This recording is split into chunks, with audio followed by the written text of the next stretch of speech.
dengan sebutan pelakor. Pelakor ini bisa disebut dengan perebut laki orang.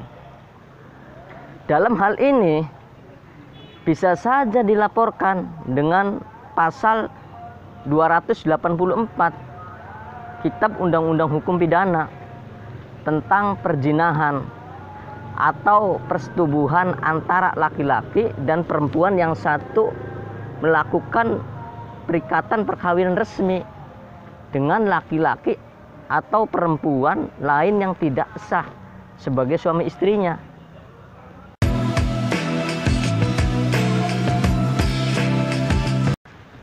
Assalamualaikum warahmatullahi wabarakatuh. Jumpa lagi bersama Potret Antv. Saya Ansori. Kali ini kita akan membahas mengenai perkawinan nikah siri atau nikah di bawah tangan. Nikah siri itu apa sih?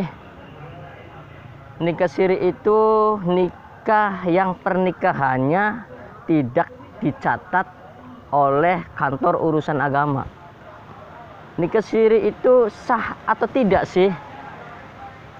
Sah secara norma agama sepanjang 5 rukun nikahnya terpenuhi.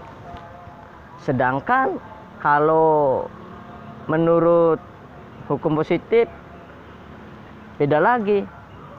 Bagi norma hukum tidak sah. Artinya norma hukum ini maksudnya norma hukum positif.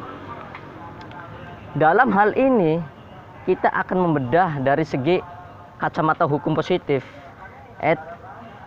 Sebelum kita bahas, jangan lupa para pemirsa, nontonnya jangan di skip agar tidak salah paham, dan tekan tombol subscribe-nya supaya video terbaru dari kami tidak terlewatkan atau tidak ketinggalan. Ada pertanyaan, apakah nikah siri itu bisa dipenjara atau bisa dipidanakan? Bisa saja selagi sepanjang unsur-unsurnya jelas. Nah gini, misalkan ketika ada suami atau laki-laki yang berstatus perkawinan yang sah dengan istrinya, laki-laki tersebut bahkan bercumbu dengan perempuan tersebut atau perempuan yang lain.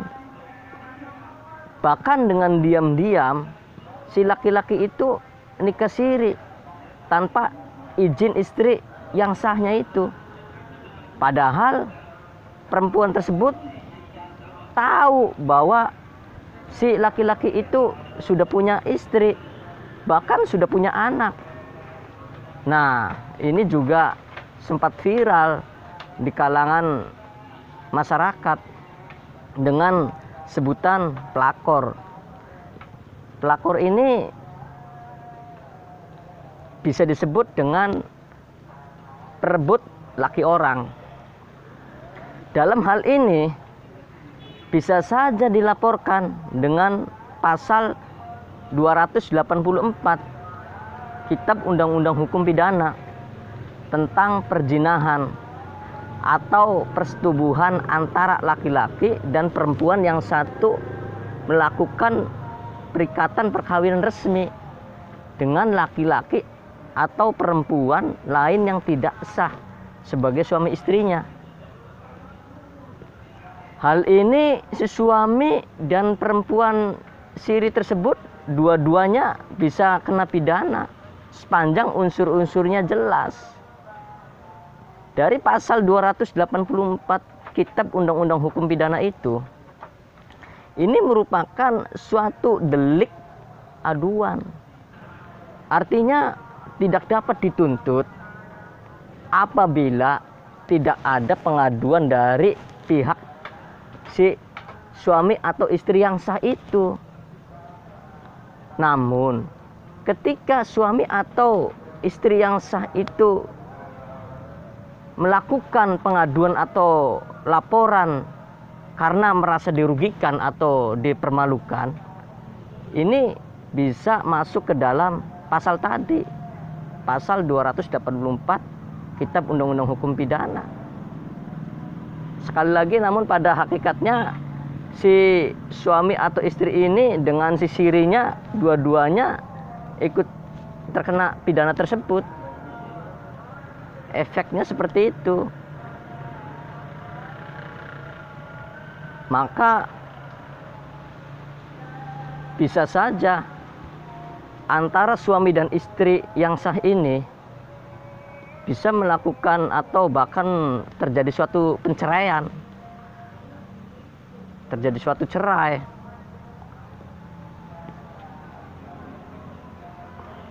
Nah, makanya para pemirsa ini sungguh sangat perlu hati-hati juga ketika si perempuan atau si laki-laki untuk memilih pasangannya harus perlu disiasati, dicermati, bahkan dititi yang benar-benar detail. Apakah dia sudah punya suami atau istri yang sah atau belum? Karena ini masuk ke dalam ranah pidana.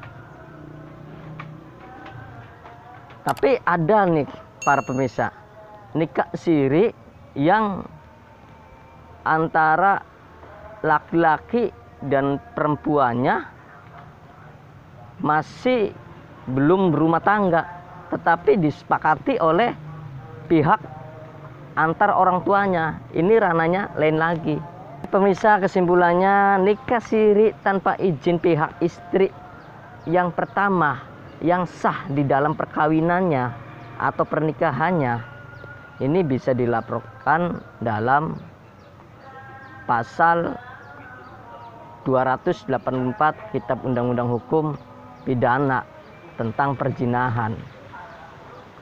Dan pihak suami dan istri siri pun juga tadi kembali lagi dua-duanya kena pasal tersebut tentang perzinahan itu.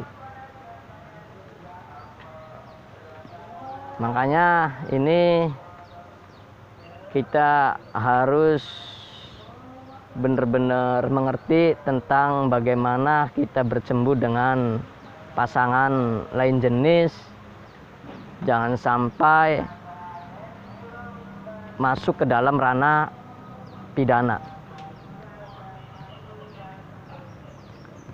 Mungkin itu saja mengenai masalah tentang nikah siri atau nikah di bawah tangan. Kurang lebihnya saya mohon maaf apabila ada salah kata. Akhirul kalam, wassalamualaikum warahmatullahi wabarakatuh. Dadah.